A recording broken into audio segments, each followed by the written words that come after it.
Hi all, ಇವತ್ತು ನಾನು bread rasmalai ಮಾಡ್ತಾಯಿದ್ದೀನಿ. ಸೂಪರ್ ಅಂದರೆ ಸೂಪರ್ ಆಗುತ್ತೆ. ಈಗ ನೆಂಟರು ಬಂದರೆ 5 ನಿಮಿಷದಲ್ಲಿ ಮಾಡಿಕೊಡ್ಬೋದು. ಇಲ್ಲಿ ಬ್ರೆಡ್ ತೊಗೊಂಡಿದ್ದೀನಿ, 3/4 ಕಪ್ ಶುಗರು, ಬಾದಾಮ್ ಪೌಡ್ರು ಮತ್ತು ಬಾದಾಮ್ ಪೀಸಸ್ನ ಕಟ್ ಮಾಡಿ ಇಟ್ಕೊಂಡಿದ್ದೀನಿ. ಅರ್ಧ ಲೀಟ್ರು ಹಾಲು ತೊಗೊಂಡಿದ್ದೀನಿ. ಫ್ಲ್ಯಾಟ್ ಮಿಲ್ಕ್ ತೊಗೋಬೇಡಿ, ಈ ಥರ ಮಿಲ್ಕ್ ತೊಗೊಳ್ಳಿ.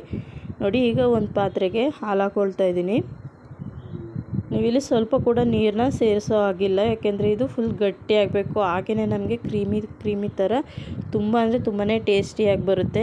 ನೀವು ಕೂಡ ಮನೇಲಿ ಟ್ರೈ ಮಾಡಿ. ಈಗ ನೆಂಟರು ಬಂದರು, ಈಗ ಏನಪ್ಪ ಮಾಡೋದು, ಅವ್ರಿಗೆ ಬ್ರೆಡ್ಡು ಟೀ ಮಾಡಿಕೊಟ್ರೆ ಇದೇನು ಈ ಥರ ಕೊಟ್ಟಿದ್ದಾರೆ ಅಂತ ಅಂದ್ಕೊಳ್ತಾರೆ. ಸೊ ಅವ್ರಿಗೋಸ್ಕರ ಇದು ಸ್ಪೆಷಲಾಗಿ ಮಾಡಿಕೊಡಿ. ಮನೇಲೇ ಇರುವಂಥದ್ದು ನೋಡಿ ಕೂಡ ನೀವು ಮಾಡಿಕೊಡ್ಬೋದು. ಎಲ್ಲ ಇರುತ್ತೆ, ಮಾಡೋಕ್ಕೊಂದು ಗೊತ್ತಿದ್ರೆ ಏನು ಬೇಕಾದ್ರೂ ಕೂಡ ಮಾಡಿಕೊಡ್ಬೋದು ನಾವು ಅಲ್ವಾ. ಈಗ ನೋಡಿ, ಹಾಲು ಕುದೀತಾ ಇದೆ. ಸ್ವಲ್ಪ ಕೂಡ ನೀರು ಸೇರಿಸಿಲ್ಲ ನಾನು. ನೋಡಿ, ಗಟ್ಟಿ ಆಗ್ತಾ ಬರ್ತಾಯಿದೆ. ಚೆನ್ನಾಗಿ ಇದನ್ನು ಮಿಕ್ಸ್ ಮಾಡಬೇಕು. ಕೆನೆ ಕಟ್ಟಕ್ಕೆ ಬಿಡಬೇಡಿ.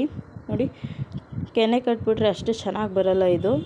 ನೋಡಿ, ಈಗ ಲೋ ಫ್ಲೇಮಲ್ಲಿ ಇಟ್ಟಿದ್ದೀನಿ, ಸ್ವಲ್ಪ ಕುದಿಯೋಕ್ಕೆ ಬಿಟ್ಟಿದ್ದೀನಿ ಲೋ ಫ್ಲೇಮಲ್ಲಿ. ಈಗ ನಾವು ಇದಕ್ಕೆ ಶುಗರ್ ಆ್ಯಡ್ ಮಾಡೋಣ. ನಿಮಗೆ ಎಷ್ಟು ಬೇಕೋ ಅಷ್ಟು ಶುಗರ್ನ ಆ್ಯಡ್ ಮಾಡ್ಕೊಳ್ಳಿ. ನೋಡಿ, ಇಲ್ಲಿ ಬಾದಾಮ್ ಪೌಡ್ರಲ್ಲೂ ಶುಗರ್ ಇರುತ್ತೆ, ಬ್ರೆಡ್ಡಲ್ಲೂ ಶುಗರ್ ಇರುತ್ತೆ. ಅದಕ್ಕೋಸ್ಕರ ನೀವು ನೋಡ್ಕೊಂಡು ಶುಗರ್ ಹಾಕ್ಕೊಳ್ಳಿ.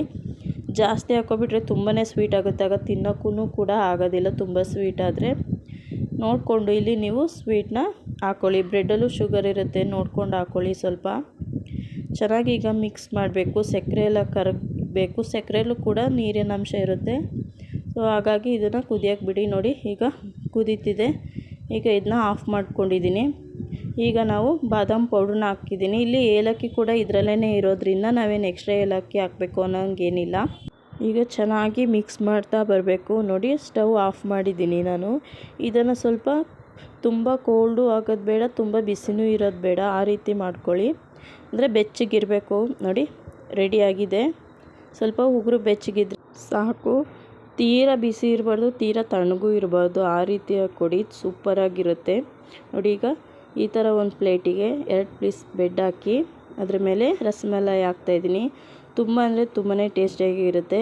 ನಾವು ರಸಮಲೈ ತೊಗೊಂಡು ತಿನ್ನಬೇಕು ಅಂತಂದರೆ ಪನ್ನೀರ್ದು ತುಂಬಾ ರೇಟ್ ಇರುತ್ತೆ. ಅದಕ್ಕೋಸ್ಕರ ಮನೇಲಿ ಈ ರೀತಿ ಮಾಡಿಕೊಂಡ್ರೆ ಅದೇ ಥರ ಟೇಸ್ಟ್. ಆದರೆ ಪನ್ನೀರ್ ಬದಲು ಇಲ್ಲಿ ಬ್ರೆಡ್ ಇದೆ ಅಷ್ಟೇ. ತುಂಬ ಅಂದರೆ ತುಂಬಾ ಚೆನ್ನಾಗಿರುತ್ತೆ. ನೋಡಿ, ಈಗ ಮೇಲ್ಗಡೆ ಬಾದಾಮ್ ಪೀಸಸ್ನ ಹಾಕಿ ಸರ್ವ್ ಮಾಡ್ತಾಯಿದ್ದೀನಿ. ನೀವು ಕೂಡ ಇದನ್ನ ಮನೇಲಿ ಟ್ರೈ ಮಾಡಿ. ನಾನು ಮಾಡಿರೋಂಥ ರೆಸಿಪಿ ನಿಮ್ಗೆ ಇಷ್ಟ ಆಗಿದ್ರೆ ಲೈಕ್ ಮಾಡಿ, ಶೇರ್ ಮಾಡಿ, ಕಮೆಂಟ್ ಮಾಡಿ. ಹಾಗೆ ತಪ್ಪದೆ ನನ್ನ ಚಾನಲನ್ನು ಸಬ್ಸ್ಕ್ರೈಬ್ ಆಗಿ. Thank you.